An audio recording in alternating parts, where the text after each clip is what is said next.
Shalom jemaat BCS dimanapun kita berada. Mari kita luangkan waktu sejenak untuk merenungkan firman Tuhan pada hari ini. Shalom, selamat pagi Bapak Ibu serta saudara terkasih dalam Tuhan. Judul renungan kita hari ini ialah yang harus dikenakan orang Kristen, yang terambil dalam Kolose pasal 3 ayat yang ke-12 sampai ayat yang ke-17. Bapak Ibu serta saudara terkasih dalam Tuhan, dalam kehidupan sehari-hari, pakaian adalah sesuatu yang penting. Apa yang kita kenakan seringkali bukan hanya untuk menutupi tubuh, tetapi juga menyatakan identitas, profesi, bahkan nilai-nilai yang kita pegang. Contohnya, ketika seseorang mengenakan seragam polisi, kita langsung tahu bahwa dia adalah petugas penegak hukum. Demikian juga dokter, guru. Mereka dikenal dari apa yang mereka kenakan. Tapi bagaimana dengan kita orang Kristen? Apa yang seharusnya dikenakan oleh kita sebagai murid Kristus?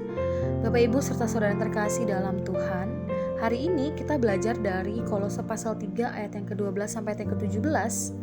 Rasul Paulus tidak sedang berbicara soal pakaian jasmani, tetapi tentang pakaian rohani.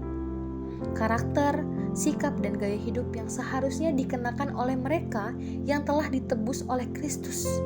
Ini sebelum Paulus menjelaskan apa saja yang harus dikenakan, Paulus mengingatkan kita siapa kita. Di ayat yang ke-12 kita dijelaskan bahwa kita adalah orang-orang pilihan Allah yang dikuduskan dan dikasihinya. Ini penting karena identitas akan menentukan tindakan kita. Kita mengenakan pakaian rohani bukan supaya kita terlihat baik, tetapi karena kita sudah diterima dan dikasihi Allah terlebih dahulu. Lalu Paulus melanjutkan dengan perintah untuk mengenakan karakter-karakter yang mencerminkan kehidupan Kristus di dalam diri kita. Belas kasihan, kemurahan, kerendahan hati, kelemah lembutan, dan kesabaran. Ini adalah pakaian-pakaian rohani yang harusnya melekat pada kita setiap hari. Bukan untuk sifat bawaan, tetapi hasil dari hidup yang terus dibentuk oleh Roh Kudus. Tentu saja, mengenakan karakter ini bukanlah hal yang mudah. Dalam kehidupan sehari-hari kita akan berhadapan dengan orang-orang yang menyakiti kita, yang mengecewakan kita, bahkan yang memanfaatkan kebaikan kita. Itulah sebabnya Paulus menekankan perlunya kesabaran dan pengampunan. Sebagaimana Kristus telah mengampuni kita, demikian juga kita harus mengampuni. Dan di atas semuanya itu, kita diperintahkan untuk mengenakan kasih. Kasih adalah pengikat utama yang membuat semua karakter lainnya bekerja selaras. Tanpa kasih, kemurahan bisa jadi basa-basi.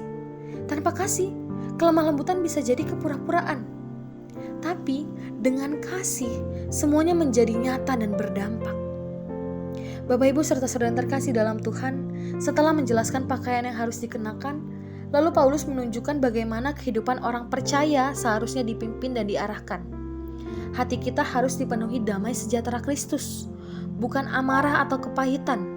Kita dipanggil untuk hidup dalam kesatuan, bukan saling menjatuhkan. Kita dipanggil untuk bersyukur, bukan bersungut-sungut. Kunci dari semua ini adalah membiarkan firman Kristus tinggal dalam hati kita. Firman itu bukan hanya untuk didengar di gereja, tetapi untuk dibawa pulang, direnungkan, dan dijalani dalam kehidupan nyata. Dari situlah kita bisa menjadi pribadi yang menasehati, mengajar, dan bahkan menyanyikan pujian dengan sukacita dan pengucapan syukur.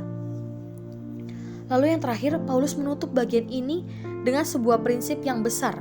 Apapun yang kita lakukan, baik dalam perkataan maupun perbuatan, lakukanlah semuanya dalam nama Tuhan Yesus, yang artinya hidup kita sehari-hari harus menjadi representasi dari Kristus. Bukan hanya saat kita melayani di gereja, tetapi juga kehidupan kita di kantor, di rumah, di jalan, bahkan di media sosial. Bapak Ibu serta saudara yang terkasih dalam Tuhan, jadi apa yang seharusnya dikenakan oleh orang Kristen?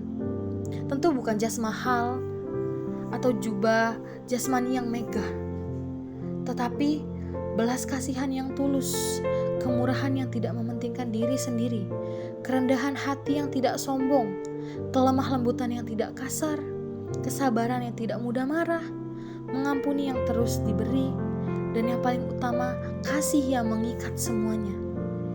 Itu bukan pakaian sekali pakai, tetapi pakaian yang harus kita kenakan setiap hari.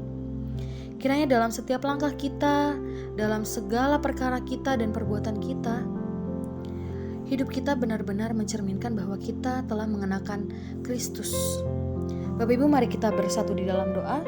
Tuhan Allah Bapa kami yang bertata dalam kerajaan surga, Tuhan kami bersyukur bahwa Engkau telah memilih dan mengasihi kami terlebih dahulu. Tolong kami Tuhan untuk mengenakan pakaian rohani yang sesuai dengan kehidupan baru kami Tuhan di dalam Tuhan. Bentuk kami menjadi pribadi yang penuh belas kasihan, kemurahan, kerendahan hati, kelemah lembutan dan sabar Tuhan. Berilah kasih-Mu yang menjadi pengikat utama dalam kehidupan kami. Pimpin kami Tuhan dalam damai sejahtera Tuhan, dan penuhilah hati kami Tuhan dengan firman Tuhan setiap hari. Kami menyerahkan Tuhan kehidupan kami satu hari ini ke dalam tangan Tuhan. Dalam nama Tuhan Yesus Kristus kami berdoa mengucap syukur. Haleluya. Amin. Demikian renungan harian kita pada hari ini. Mari kita terus rindu menjadi murid Kristus bersama keluarga Allah. Tuhan Yesus memberkati.